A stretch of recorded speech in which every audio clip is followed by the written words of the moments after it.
Hi everyone, and welcome back to the GuideWell Insights Lounge. My name is Kate Warnock, so welcome.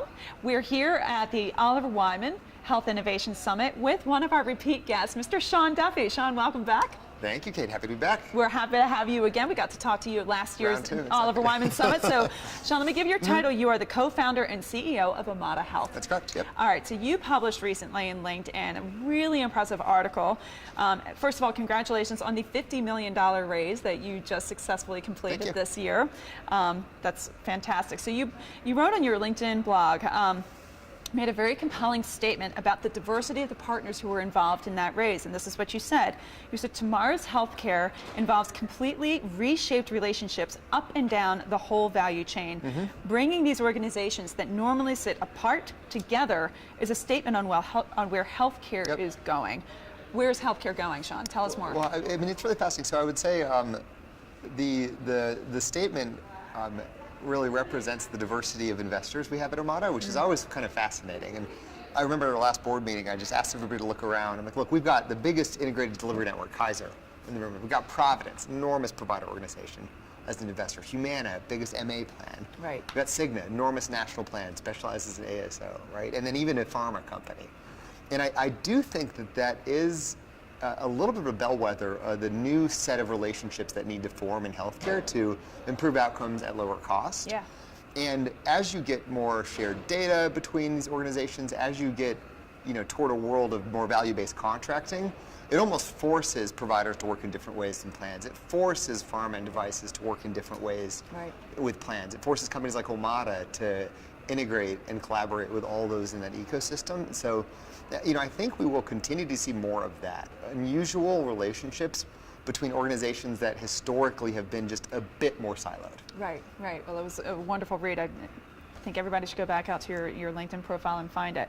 All right, next question for you then is, how will digital health propel consumerism in the next 3 to 5 years? Let me follow up with, will connected devices finally make consumers equal to health industry stakeholders? Something that's really been kind of the holy grail for some time. One thing I always reflect on is that when ACA was passed, the percent of mobile phones that were smartphones was 17%. Gosh. Now it's 81%. Wow.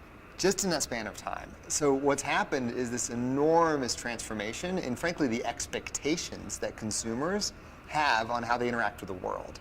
And you see that across every industry vertical. I mean, banking platforms, you name it. And healthcare is just starting to meet those expectations. But that pull from consumers will continue. It's not going to go away. If anything, it's going to amplify. And more consumers are going to expect to interact with the healthcare system through tech and digital, web and mobile. Interact digitally before having to drive in to do an in-person visit. And the organizations that really listen to that in the healthcare value chain will end up being differentiated against competitors. So I think, I think that the consumers will continue to pull. Right. That's good for all of us, isn't it?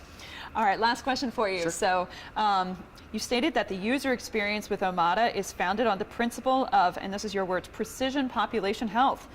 How might machine learning or AI enhance that experience moving forward? Yeah, there's some amazing technologies.